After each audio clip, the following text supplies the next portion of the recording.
management, you brought up management. I think that would be an interesting point to talk. And we talked about it a little bit before, but like, how did that come about for you? And to whatever end you want to talk about it, like how has been the interaction with management and like working with them? What exactly does it look like? Exactly does it look like for you and them? Kind of, what is your relationship there? Like, what did they do for you exactly? Kind of explaining to people like what that looks like, because a lot of people don't understand.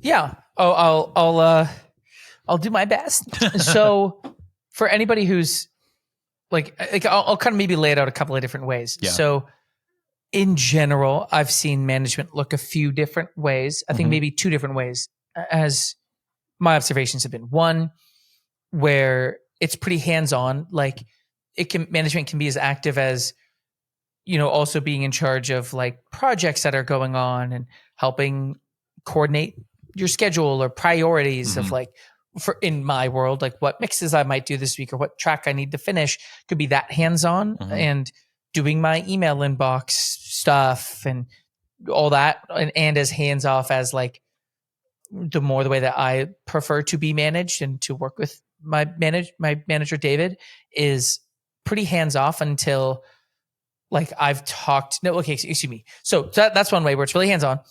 The second way is like really not bringing anything to me until it's more solidified. And then on my end, the people who hit me up directly, I'll then only hand them off to David once, we've had a conversation, we feel good energy together. So let me just elaborate on that really quick. So like when somebody hits me up on Instagram, so pretty much anybody independent who doesn't have management or label or team of some sort, then I'm usually the one to talk to them first. So we'll just take it, have a creative conversation.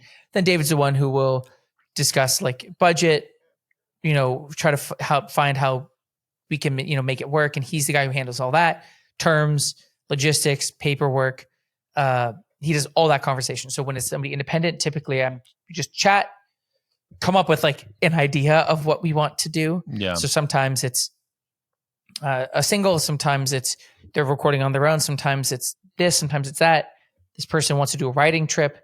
So just figuring out what it looks like. And then I hand them off to David from there. And when it's somebody who has a management or is signed, then David's going to be the one to talk to their team, their representative, however that looks. Yeah. And then he'll kind of summarize and bring that to me. So there's kind of a bit of a different flow there. But then zooming out from that, sometimes it's really hands-on, sometimes it's really hands-off. Like the moment it's a yes, I'm a very organized boy. Like when we had our conversation about it, he was like, holy shit, you know what you're doing here, don't you? And I'm like, I do know what I'm doing here. Yeah, we've been doing this. We've been doing this at basically a similar level for a while. So as far as like organization goes. He was definitely just surprised at how organized I was, and in a complimentary way. Yeah. Where, we were both on the same page that like, obviously I could tell he was, I feel like his flow is he wants to be more hands off. He doesn't want to, have to keep track of a project's progress. And I've fortunately have, I guess, the brain that leans towards being super organized. I don't need to be reminded to send a mix or, are you going to do this week? It's like, if there's a deadline, I'm going to meet it. So that stuff was overly aligned. And yeah. So, and then I guess to answer your other part of the question, like, so what does it look like for us? That indie kind of, and then like label or management based split of how things kind of roll in is typically how that's handled. And then day to day, he's, a great advisor. He's somebody who can also help recommend when I'm looking at doing a spec gig. Is this the right spec work to take based on what I have room for? How should this deal be structured? Hey, there's a big opportunity on the table. How do I make sure that I'm, being compensated properly? And which, I say, what should I ask for? But he's the one asking for it. But it's like, he's able to essentially field these larger opportunities and make sure that I'm being covered properly. And then also because of the network that he has, he's able to then plug me into opportunities that I wouldn't get myself. So booking some great write sessions that are on hold. I believe it's on hold now for a really big K-pop group just stuff that I wouldn't get in the room for. Yeah. Otherwise, that it like is really great. So I'm really, really appreciative of everything that like he can bring, that he kind of is pre-existing, as well as I know how to handle things that come up for me.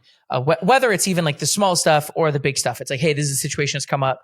Should I be more aggressive, or should, do we give them leeway? When do we stop giving them leeway? All these kinds of different things. He's just so much more versed in.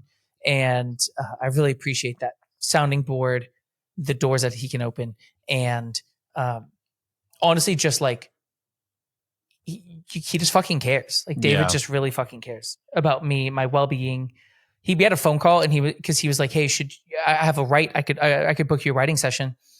And he's like, I can tell from the tone of your voice, you need to rest, don't you? Like he's also empathetic of me as a human person. Very aware. So that's something I have a deep appreciation for. Yeah. And, he knows my boundaries around like when I want to, like, yeah. So we just have like really good energy together at this point. Maybe one thing that I want to toss into, I know I've talked a while, so thank you for staring at me while I do it. And thanks for staring. The other big point too, because I've actually had a lot of people ask me about management. Yeah. I think you are definitely in that position where like it could really make sense. For sure. I think one of the things that felt like it was a good fit was the fact that I don't need to be in rooms. I just need to help getting in the right rooms and doors that I couldn't maybe open myself. Yes. I could, and both David and James are very clear about that. They're like, and I've known this too. Yeah. They're like, John, you're going to blow up and do the big shit with us or not. Yeah. It's just a matter of how, like us getting you there faster. Yeah. That's all it's doing. Which is beautiful. And I'm like, yeah, you are right. Cause I also know I could do this on my own, but I also know that it would take I could do it faster with significantly the right longer if I have to do it on my own, because I just don't have the capacity. Yeah. Yeah. The J curve to have somebody who is, taking meetings and starting conversations and booking sessions and doing all these things, and that already has the time for, and already has the connections that you don't have to build, or has like a quicker way to build the connections that they need to build for you. That's a huge part of it as well. Yeah, it's been so incredibly symbiotic. Is that the thing where it's like the two things feed off each other really well? Yep. Yeah. So it's been a great fit. I'm really appreciative for how much I've learned, how much I've grown, and the way that he's been there in the tough moments where like I've really needed that support. It is kind of like another part, it's a partnership, and it's very similar to a romantic partnership that, in a handful of ways. Yeah. And I think it's going great.